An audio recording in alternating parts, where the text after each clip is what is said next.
What is going on, everybody? Welcome to another rocking episode of GLE. You know, have you ever been down and out? You ever just kind of been stuck in a ditch or broke down, distraught, needed support, needed a lifeline, a helping hand? Said to yourself, man, I wish somebody out there would just give a heck. Well, guess what? Today we've got somebody for you. He's the founder of Give a Heck Financial, a host of the Give a Heck podcast, and his company's mission is to empower you with financial education so you can live a more purposeful life. And excited for him to educate and teach us how to live on purpose and not by accident. Welcome to GLE, Mr. Dwight Heck. Dwight, welcome to the show. Thank you so much, Philip, for having me on. I appreciate it. Well, I am glad to have you, man. Long overdue. Welcome to GLE. And you're coming from where in Canada exactly? Edmonton, Alberta, Canada. For your U.S. listeners or people outside of Canada, if you know U.S. at all, we're right above Montana, the state of Montana. So literally 6 hours away from the American border. My city is the capital of Alberta, 1.2 million people. So we're not a small place. Yeah, Edmonton's cool. I've been to that big mall up there. That's, West Ed. Yeah. It's a cool thing to see if you've never seen something like that. I'm trying to think of a mall in the States like that. I don't know if I've been to one. Well, the Mall of America was built by Canadians, just so you know. Up in Minnesota? Yes. So the Mall of America was built by the Ghermezian brothers. West Edmonton Mall for over 25 years was the largest mall in the world until the Chinese went and built a massive mall that's 3 times larger.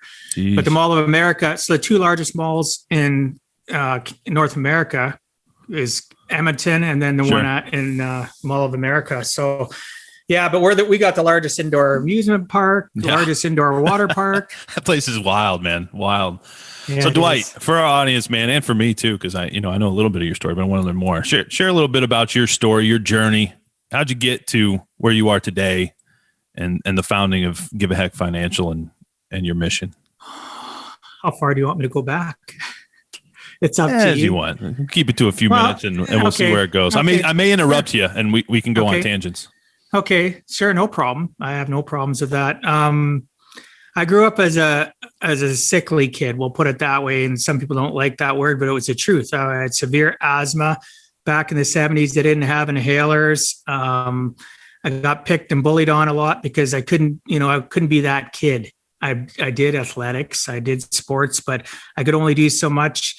And, I got to a point where I was picked on a lot, bullied a lot, and I started closing myself off to life and living in a life of fear already at a very young age, going to bed at night in quiet desperation. And that theme followed me around most of my life until about a decade ago, and maybe a little bit longer than a decade ago, until I learned to understand that there's things that I could do for myself so I didn't go to bed at night in quiet desperation. And, there was other things that had happened with my health, but, we can get into that if you want to know more details later. But in a nutshell, I became who I am because I was a product of my environment, of learned behaviors.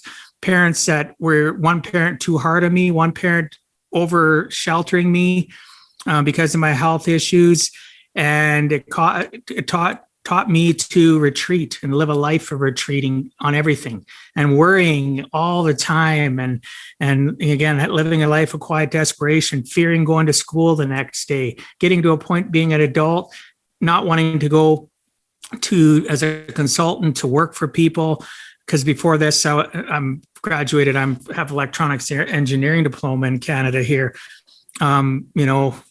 And I didn't know how to necessarily deal with somebody that was blunt. I'd take it personal because I thought they were attacking me when really it was just their personality. They were very blunt, very straight to the point. They were, you know what I mean? I didn't really understand body language or understand tonality. I didn't understand the human condition. And that all changed for me in 1993 when I was handed by a mentor of mine, a friend, How to Win Friends and Influence People. Yeah. The Magic of Thinking Big and The 5 Love Languages were the 3 first books I read about personal development, and they're still my 3 favorite. And it changed my life. Did it happen overnight? your listeners, it's not realistic to think it happens overnight. We're a work in progress till the last day we take a breath. Yeah. To that point, Dwight, it's amazing to think about all the years and the time that we've had information. I just think about now I get my little reports on my phone of like screen time, right? Or you can see like how long you spent scrolling on Instagram or whatever. And, it used to be TV. You'd be sitting and like, oh man, I've been sitting watching 3 hours of this box talking to me. Right. And, people are fooling themselves if they think those things don't affect them and affect their thought process. And so like you're talking about reaching out and you read these 3 books that kind of set you on a development path. And I think it's so important just to have, be pouring in, you got to pour in good information, especially if you had an environment like you were talking about where you grow up in and maybe in not the healthiest of environments. Maybe you had a bunch of sort of bad programming, right? I did a lot of it. So yeah. What just so you know, as a side note, though, my parents were great people. They did the best they could back in the 70s. They didn't beat me. I had a shelter. They loved me. They induced faith into me. And I learned a lot from my dad in business. But, knowing now, if I would have known that back then, or they would have known it, you'd parent differently. And I became a different parent because of those learned lessons. So there's always good in everything, right? I love always good in everything. And, you talk about living life on purpose and helping people learn how to live life on purpose. When did you start? Was it those books or was it a specific defining moment where you decided I'm going to start living life on purpose? And how did you go about that? Probably was separated, going into divorce with my ex. And I go to bed at night, brother, and I'd worry about how, I didn't have my kids at that time full time yet. It was just still joint custody, but I'd worry about how I was going to pay for all their extracurricular stuff, pay for my ex's expenses because she was a stay-at-home mom at that time, plus still pay rent, be able to pay for gas and groceries. So I'd go to bed many nights in quiet desperation and just completely stressed out. I at one point, at that point in time, I was a 6-figure earner, but it wasn't enough. And then because of the quiet desperation, I actually started underperforming. So then it affected my income and I started sliding. And I was approached in approximately 2002 to get into, I had health issues, major health issues. I was, so when September 11th happened, so this all ties into this as well. I got struck down because I was a computer consultant because of my background and stuff. I had a consulting firm and I ran a team of people. I'd work stupid days, 15, 16-hour days. Sometimes I'd work for 2 days without sleep. It was crazy. And it affected my health. And I was struck with a condition called Bell's palsy. And you can get Bell's palsy to a certain degree. I got it severe and it took me out of work for over 3 months. I couldn't drive. I couldn't see out of the side of my right side of my face was completely paralyzed.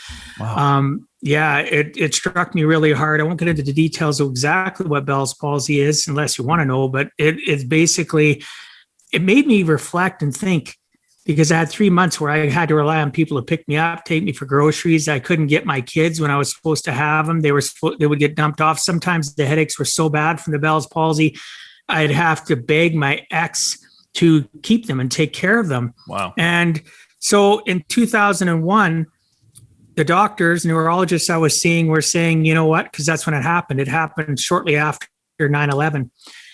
With the fall of the towers. And they said, you need to find a different career. And I thought, what am I going to do? I don't want to go back to school. I don't have a clue. Had a friend of mine reach out to me shortly into 2002. I had taken on a short-term contract for Canadian Wheat Board to do some work on their servers and their routers and their firewalls. And guy reached out to me, a good friend of mine. I had known him. Actually, the same guy that gave me the books way back in 1993. Oh, wow. Right. Reached out to me and said, hey, I know you're having some challenges. You're so good with people. You're so kind, and you could use this type of teaching. And I said, what are you talking about? Finance teaching. I think you should get into finance. We're going to get somebody to help you and then you can help others. And that's basically, I poo-pooed it and said, well, I got this contract, I got to finish it. And, and I had that defining moment of wanting to live a life on purpose when he said to me, he says, this will empower you. If you allow it to empower you, you will understand your numbers. You'll be able to sleep better. You'll know if you're going to have a month that's short, but you won't care because you know that the next month you're going to do better. Or if you know black and white, if you're making 1,200 and you're spending 1,400, you can at least see it. And then you can control your needs and wants in your lives. And he used some of those words are mine, obviously. But so I ended up getting licensed. I'm a tenacious person. Usually it takes months for people to get licensed. I did it for over a weekend. I studied and went and wrote. Probably my engineering background, my logic mind, right? So I ended up starting in fall of September 2002, and I didn't like how I was being trained. I didn't like the fact that it was very product driven, or it was recruit, bring more people in. And it wasn't, their mission statement was creating wealth for families. I won't even talk about the company, but I didn't see that. I saw it as a facade. So 6 weeks in, I fired my trainer and said, I'm going to do this on my own. He says, you'll never do it. So I said, really? You don't think so, huh? I'm a pretty tenacious person. You've known me for a while, but you go ahead and think your stuff. I'm going to do it myself. Well, I don't live here. He had already moved 12 hours away. He says, if you don't want to use this trainer, you're going to have to figure it out on your own. Good luck. Well, I went from being in the first year, made $8,000 from September to September of 2003. By March of 2004, I made 150 grand, right? Wow. In a very short period of time. And I'm not saying this to brag. Yeah. I'm the type of person that don't challenge me. I'm going to figure it out and I'm going to slay it. And I'm going to make everybody behind me that's been doing it for years wonder what's so unique about this. Well, what was unique about it was me. I'm a person that believes in faith, family, work, and believes in people. And I love building relationships. And I knew if I could figure out how to make my life understand my numbers, understand goal setting, and do all the things that they kind of touched on, but didn't, the surface stuff, they didn't really get into it. Right. That I could help thousands of other people do it. And I trained over the next few years. I trained hundreds of agents to do what it is that I was doing. About 10% of them actually got it, and they're still in industry, very successful. But it helped me learn how to live life on purpose. And I knew that was my mission. And way back then, that's when I adopted helping people live life on purpose and not by accident. That's how long I've been using that mantra, right? That's awesome, Dwight. Awesome, man. So hopefully I give you some answers somewhere in there. No, yeah, for sure, man. So, financially, I remember my wife and I got married 2018. And honestly, I had never built a budget in my entire life until we were planning our wedding. I've been blessed. I'd always just been able to pay my bills. I kind of knew, I had this sense of like, okay, don't spend more than I make.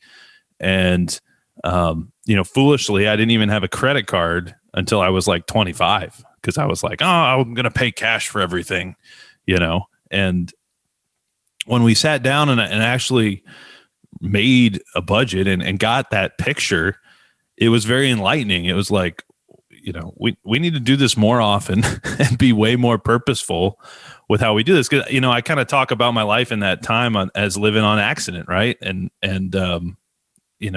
it wasn't only my finances, it was kind of my, maybe my career, maybe my association, like all of it was kind of accidental. Right. And, when you think about some of the people you've helped and where most people are, financially, or I guess many people, I won't say most people, what are they doing wrong financially? Are there key things that you see when you encounter individuals where they're really missing the boat from a finance perspective? Absolutely. Something that I kind of touched on, and I've taught my kids since they were little, and as adults, some of them live it. And here's one big thing, and I can tell you others, you need to understand the difference, whether you're wealthy or whether you're poor or in between. What is the difference between a need and a want? Most people can't even define what a need is versus a want. Yet you'd think they should be able to, just because of the words and the definition of the words. But once a person learns to have a defined budget, so they understand all the numbers, and I'll go a little bit more into what budgeting can do for people and an example of how it's changed lives for my clients. If you understand the difference between a need and a want, and you know you have $1,000, we're just going to use $1,000. You make $1,000, your expenses are $800, you have $200 left over, and you're trying to figure out, what can I do with that $200? What are most people going to do? They're going to go find a payment that's $200, and they'll buy something on payments, which isn't the best way. Sometimes you have to, I get it. Or they'll take that $200 and go blow it on something, and they don't literally need it. They want it. Right. Yet if they understood that difference between a need and a want, and part of the needs or goal setting with my clients, including myself, goal setting, and they tell me they want to achieve this. They want to save for their retirement. They want to save for kids' education. They want to go on a vacation. Oh, wait a minute. I got $30,000 worth of debt and I don't know how to get out of it. Right. And so all that stuff comes out when I goal set with them. Then we go to the budgeting process, and I teach them, though, throughout the whole process, you need to drill into your mind every time you want something. Is that a want or is it a need? And when you look at your budget and it's done, you'll be able to say, hey, kids, or if you don't have kids and your significant other, you say, hey, we can do it in this month. We can't do it now. Oh, right. You're right. It is a need. We have to get the car fixed. So we're going to have to use some credit or a line of credit, whatever. But that's okay. Dwight's taught us how to do all this stuff. And we've got debt roll-up consolidation going on that he taught us how to do for nothing. He's taught us how to do all this stuff. Now we're living life on purpose, hon. Yeah. Right? And now all of a sudden, guess what disappears? Quiet desperation, brother. Quiet desperation disappears when you control your life. And that starts with money, unfortunately. Yeah. When New Year's Eve rolled around, 2020, I think it was 2020, maybe 2019, we made goals for the first time, right? And when you're talking needs and wants, all these light bulbs are going off in my head that, many people, like, I don't know if they even know what they need, right? Like they don't even, like, there's not like a menu that you can hand out. I mean, you got your 401ks, right? Most people are employees. Maybe they have a 401k option and they got some brokerage, which is handing them a menu of stocks and bonds or what, mutual funds or whatever, saying, hey, pick from these. And it's like, well, financial solutions go well beyond that little 401k menu that you're kind of handed, right? And I don't know if people even know what they need. And I think knowing what you need starts with knowing what you want long-term and where you want to go. Because if you don't even have a vision of like, okay, this is where I want to be, how can you ever even define what you need to get there, right? Well, and the problem is goal setting and budgeting are things that people, it's like a taboo topic, right? Yeah. And the problem is the people that are educating, the number one problem though is to teach people anything, you need to connect with them. It can't be about an end result of a product. It can't be anything but finding out what makes that person tick and them understanding how you tick. And getting to that point where the relationship can have a form of vulnerability. You're not going to be as vulnerable. Some of my clients are. I have long-term clients. I get invited to weddings, birthdays, everything. Like it's just the way it is because I love people. So, it all starts at that relationship point. It starts at the fact that people need to get connected to that person so that they will want to goal set with them so that you can find out, oh, the wife fears this, the husband fears that. I make them both do goal sheets and we go through it. I can spend 3 meetings going through the goal setting and the budgeting process. Doesn't cost anything. Why do I do it? Because somebody that's healthy between their 6 inches, not fearing and living quiet desperation, running on a hamster wheel, going to work, go home, get paid, is living a healthier life. And even if it takes years before they can financially do anything with me, for you guys, you call it an IROTH, we call it TFSA, different products and services. There are similarities across the border. Even if they can't do it, I know my numbers. 7 out of 10 people I sit down with, I'm doing all the stuff I'm talking about and I make nothing, but I do make something. I make a lifetime friend that refers me to others that possibly need stuff done right away. And I gain I gain a lifetime friend, and I gain a sense of peace because I see their body after the first meeting. I see they're relaxing more. And how do you feel after this first meeting? I know we got a long haul. We got a lot of things. We got to do your debt consolidation. We got to do all these things that you've listed in your goals, and I'm going to help you do all of them. We got to start somewhere, just like eating an elephant one bite at a time. You got to do baby steps. And Phil, you see they just relax. They go, oh, like unbelievable. I've been told by people I've saved their marriages, right? I've been told by people that I've made it so that they can sleep better at night. They feel better. They're starting to save finally for a retirement, which they never ever thought they could do, where they could pay off debt and save for a retirement if it makes sense. But how do you do all of this?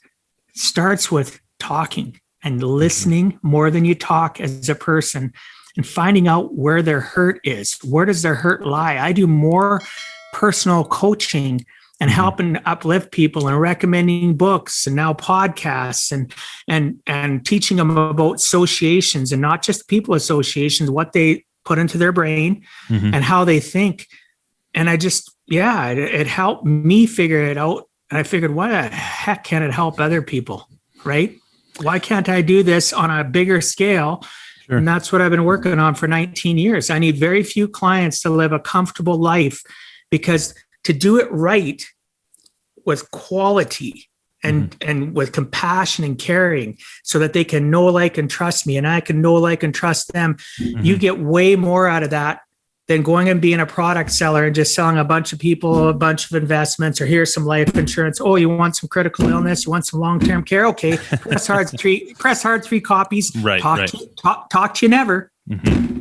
That's not me. That's how the old salesman, the insurance salesman, they still are that way, brother. Oh, they get a bad name, and they give people a bad name because people have bad experiences with them. And quite frankly, now that I know a little bit that I do about insurance and other financial vehicles, people are getting robbed blind.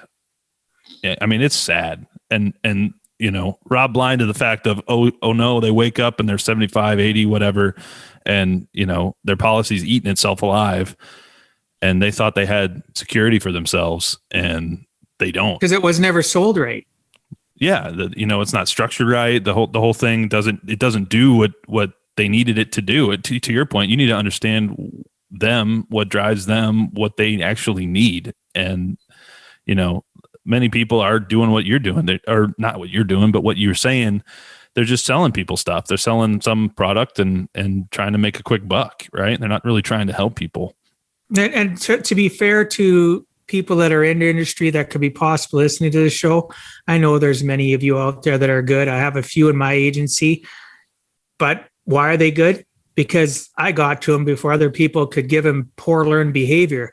And I've tried working with people in my industry that have been in it for years and years and years, and having that broken mentality of being desperate, quiet desperation. So they're going to sell another policy, and they're not doing the right things. It's really hard to break through. But there is some good people out there. I think the worst people in my industry in Canada and the US are the banks. And if you work for the bank, I apologize, but I don't apologize, because you are being brainwashed. The banks are not there to help out the customer. They have quotas in the US and Canada. They have to talk. The retail bank teller has to talk to you about so many people a day investing. It's unbelievable what they have to go through. For me, I'm independent. The only person that controls me and puts wind in my sails is me. And the person guiding that wind is, for me, my faith, God, right? And then my family gives me energy, right? So let's talk about your faith foundation, because you said you got that from your parents when you were younger, and it still carried you very far, right? How does your faith drive you, and just talk a little bit about your faith and the role it plays in your life? Well, my mom, I'm Roman Catholic. I'm a practicing Christian. I treat my faith, my religion, like a smorgasbord. And people are always questioning me. Not my church does, and they know I do. I'm good friends with the priests and the nuns, and they know I treat my faith like a smorg. Because here, for the listeners and for you, if you go to a buffet do you eat everything at the buffet? Do you like everything at the buffet? Your answer is going to be, well, no. But do you initially try everything at the buffet or stuff that looks interesting? And you might not like it, but you'll go back up for seconds of the things that satiate you and make you feel good, right? So with my faith, that's how I treat my faith. Faith is important to me. And when my hardest points in my life, prayer and God have kept me sane through being bullied as a kid, to having a degenerative spine disease, which I still suffer from today. And literally, I pray all the time, and I should be beyond crippled, and I'm not. And I know it's God as his messenger out there to help people not live in quiet desperation, to live on purpose. God's given me strength to push past all the bullying, to push past getting divorced, to push past eventually becoming a full-time dad for my kids, my 5 kids, to be able to make it through those nights. I pray to God. And, my faith, if it was not for my faith, I would not be talking to you right now.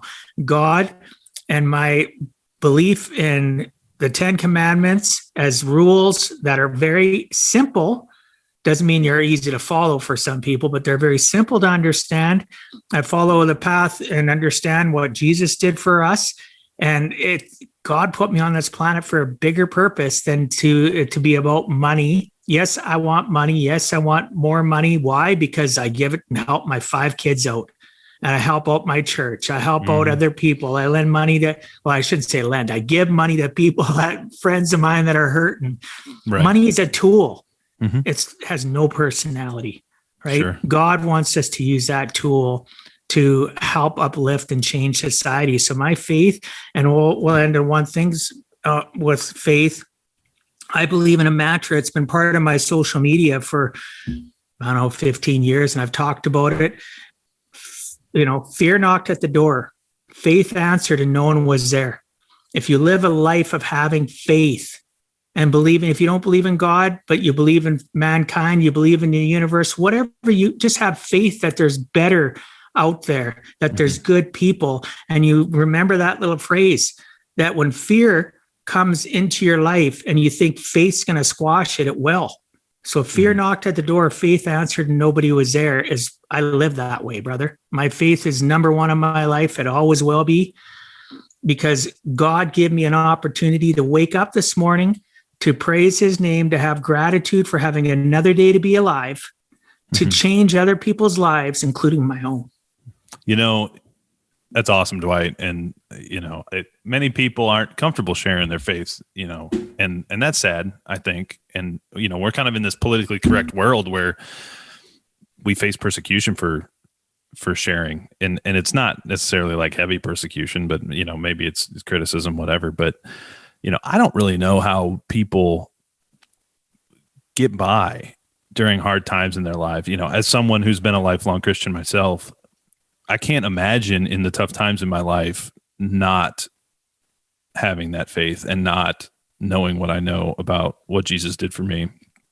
Because, it just seems like your life would just be fleeting and meaningless without that true north to guide. And, if you're just operating on there is no truth and anything's right out there, there's no true north to guide, and really there's no way to steer the boat.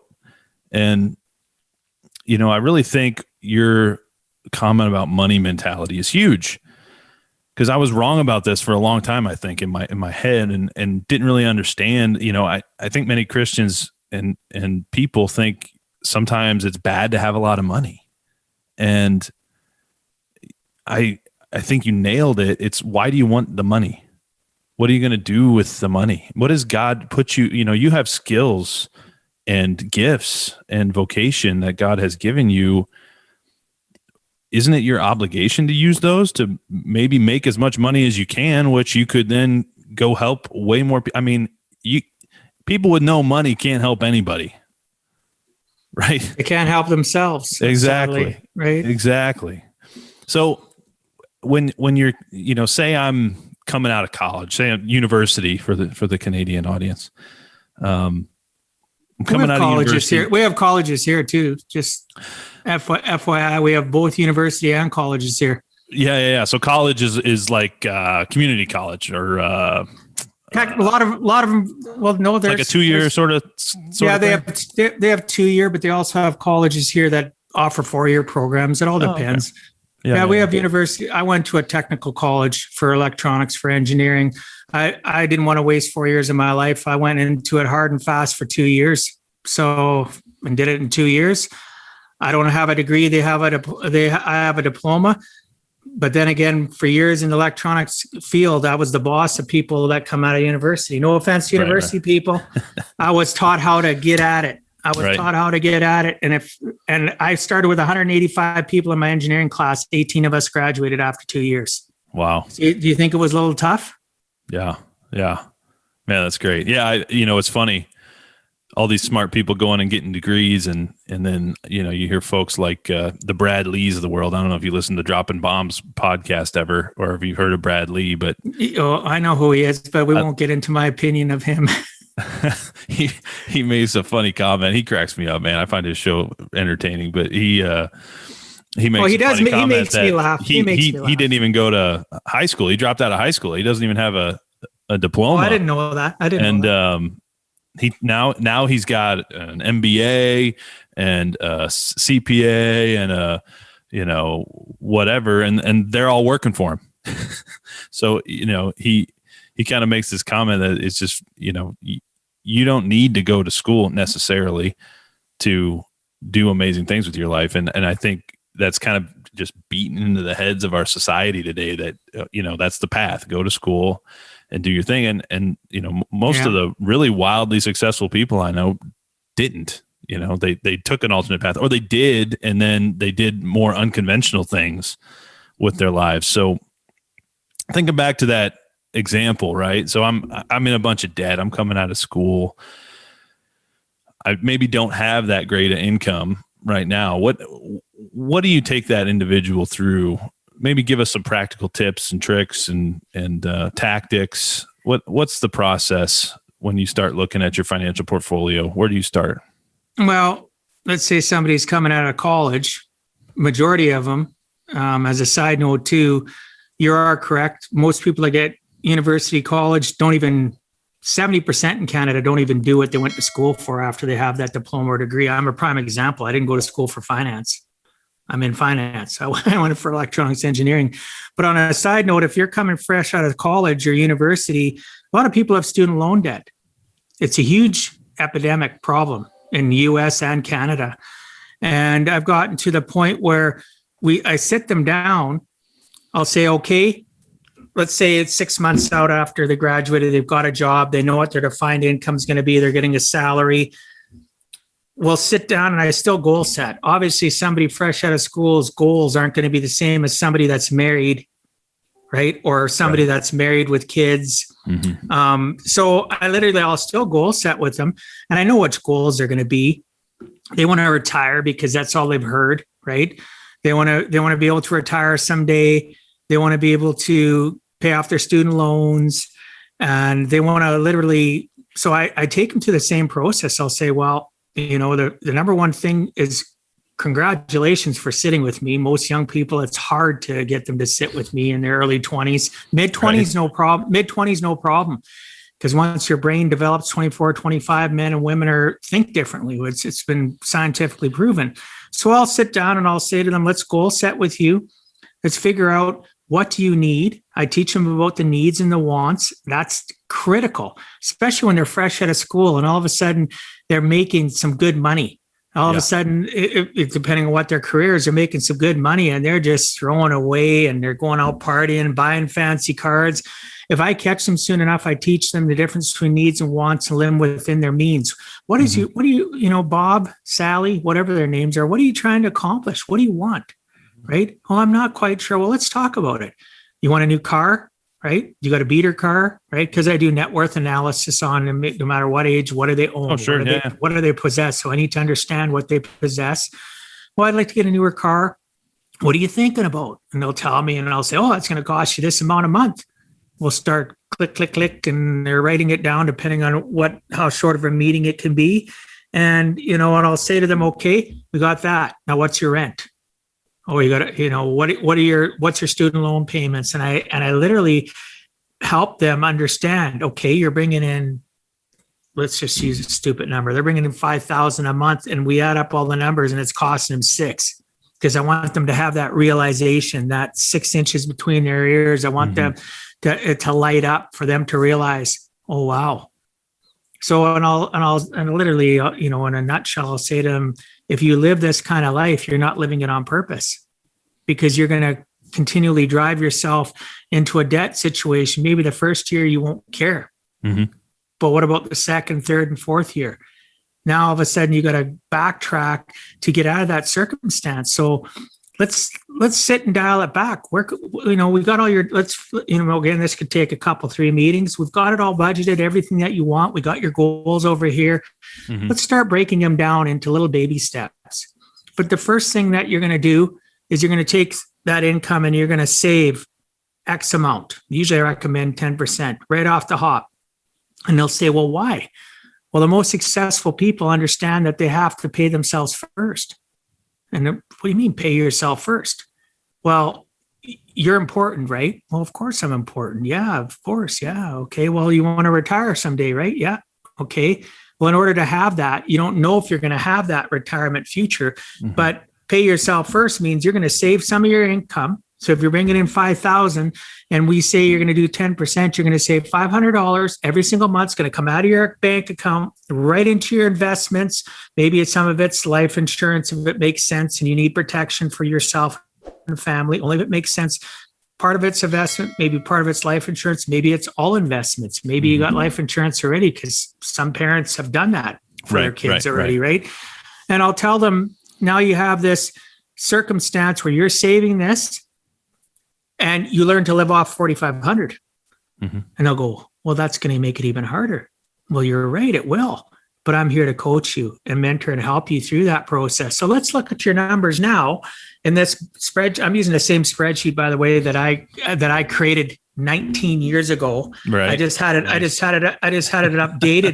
I had it updated. I hired a guy to put some fancy graphs on, so it shows a pie chart. It'll show you a little sliver of savings, or it shows you no savings, because I wanted it to be visual and more popping. Yeah. So I had that done about 6-7 months ago. My clients love that little visual. So that budget sheet, we'll look at it and say, okay, well, you got 4,500 now. Your expenses are 6,000, and it shows. It says you got a negative month, right? And we forecast it forward, and I'll tell them, okay, so what can we cut out? What can we change? In some circumstances, they can't save 10%. They can save 5%. Okay, well, you're going to say at least you're ahead of the curve. Sure. Everybody else, you're putting $250 away. Right. Even if it's $50, it helps cement in their mindset that they're paying themselves and saving for a future, but they're still living life today within their means, living a life on purpose. And they're not just going to work, go home, get paid, living on that hamster wheel. Then 10 years out, now they're in their 30s and realizing their life is not what they thought it would be. They still have all the student loan debt. They all have all this credit card debt now. Right. They own a car that's not worth what they originally bought it for, and they're in debt, right? So it's a lot of work. I don't know if I answered your question properly, but one thing I think super important, I love paying yourself first, obviously, is huge. And for me, it took me a while, and I didn't really know what it meant to save, right? Because you said save, and then you started saying investments and insurance and all these other vehicles. I think most people, when they think of save, they're thinking of a savings account. They're thinking of, not necessarily what I would consider a good savings vehicle. And what I didn't understand, and life insurance is one of the best, if not the best, savings, true guaranteed return savings vehicles out there. Am I right? Oh, absolutely. There's nothing that can beat life insurance if it's done properly. There's nothing can beat it. And I can give your listeners a very simple example. Yeah, give it. Think about the fact of you have $200. We'll use that $200 mark. $200 saved into an investment.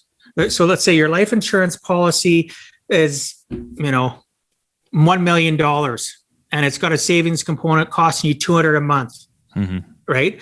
1 year later, you pass away, it's going to pay out $1 million. And you've only spent $2,400. On the investment side, a year later, you've put $200 into investment. It's worth $2,400. I'm going to be really kind and say that investment did 100% rate of return. Now, all of a sudden, you got $4,800 and you pass away. What do you get? $4,800, right?